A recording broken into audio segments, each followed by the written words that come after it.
সালামু আলাইকুম। আজকের ভিডিওটা একটু ইনফরমেটিভ ভিডিও, অর্থাৎ আজকের ভিডিওতে আপনাদেরকে ইরানের ত্রিরত্ন মানে ক্যাটাগরিতে থাকা বি গ্রেডের ত্রিরত্ন, এ গ্রেড, এ প্লাস গ্রেডে আর অনেক কিছুই আছে।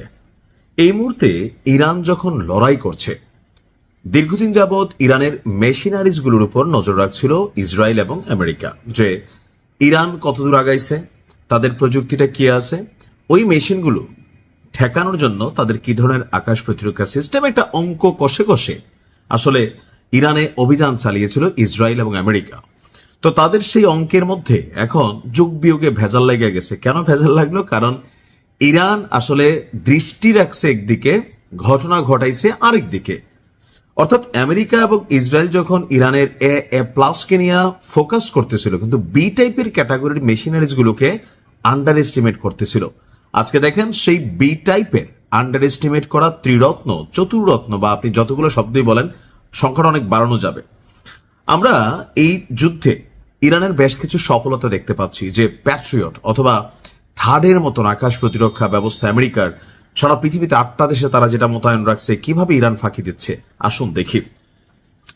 ইরানের আইআরজিসির তথ্য অনুযায়ী আপনার আমেরিকা এবং ইসরায়েলি লক্ষ্যবস্তুগুলোতে প্রায় 34 দফা হামলা চালিয়েছে। আর সর্বশেষ অভিযানে 3 ধরনের ক্ষেপণাস্ত্র এবং হাইপারসোনিক ক্ষেপণাস্ত্র ব্যবহার করা হয়েছে। হাইপারসোনিক কোনটা? যেটা শব্দের গতির চেয়ে 5 গুণ বেশি গতিতে ছুটতে পারে। বলা হচ্ছে যে আপনার এখানে যে যে জিনিসগুলো ব্যবহার করা হয়েছে, যে ফেক ক্ষেপণাস্ত্র। আচ্ছা, ফেক ক্ষেপণাস্ত্র দিয়ে কি কার্যকর কোনো ভূমিকা রাখা যায়? আমার ভিডিওগুলো যারা নিয়মিত দেখেন, সেখানে বলছিলাম যে ইরান করে কি, একটার সাথে জোড়া দিয়ে আরেকটা ছাড়ে। কারণ আকাশ প্রতিরক্ষা সিস্টেমগুলো একটা নির্দিষ্ট সময় পর পর তাদের মেশিন থেকে ক্ষেপণাস্ত্র বা পাল্টা ক্ষেপণাস্ত্র উৎক্ষেপণ করে। আমেরিকা বা ইসরায়েলের যে ক্ষেপণাস্ত্রগুলো আছে আকাশ প্রতিরক্ষা সিস্টেমে, একটাকে উড়াইতে চায়। তো যখন একটা উড়তে চায়, তখন আরেকটাই ফাঁক দিয়ে ঢুকে যায়, যেটাকে বলা হচ্ছে ফেক ক্ষেপণাস্ত্র।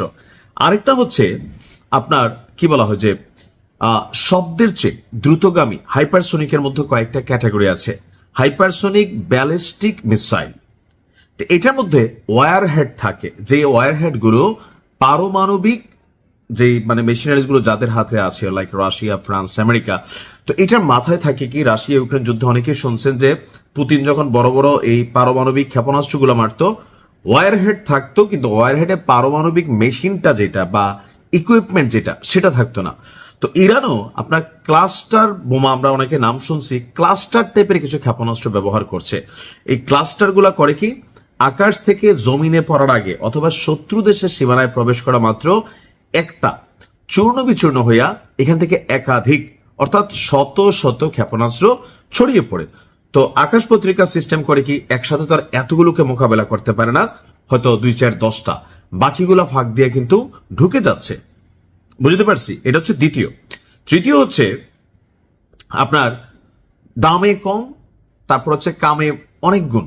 লাইক ইরান যেমন তাদের আত্মঘাতী ড্রোনগুলা বানাইছিল, তো সেই ড্রোনগুলো খুব বেশি কিন্তু আপনার দাম না, মানে এই মেশিনারিজের জগতে। রাশিয়া যেমন এটা দিয়া ইউক্রেন যুদ্ধের সাথে পশ্চিমাদের অর্থনীতি বা ধরেন বড় বড় মেশিনারিজ গিলা ফেলতো, তদ্রুপ ইরানও আপনার আকাশ থেকে তুলনামূলক কম উচ্চতায়, অর্থাৎ জমিন থেকে তুলনামূলক কম উচ্চতায় শত্রু দেশের সীমানায় গিয়ে যেন প্রবেশ করতে পারে। তো যে থার্ড সিস্টেম গুলো আছে, এগুলোর একটা নির্দিষ্ট রেঞ্জ আছে। তো সেখানে ইরানের যে আত্মঘাতী ক্ষেপণাস্ত্রগুলো আছে, এগুলো খুব সর্বনিম্ন উচ্চতা দিয়ে উড়ে গিয়ে বিভিন্ন জায়গায় আঘাত আনতে পারছে।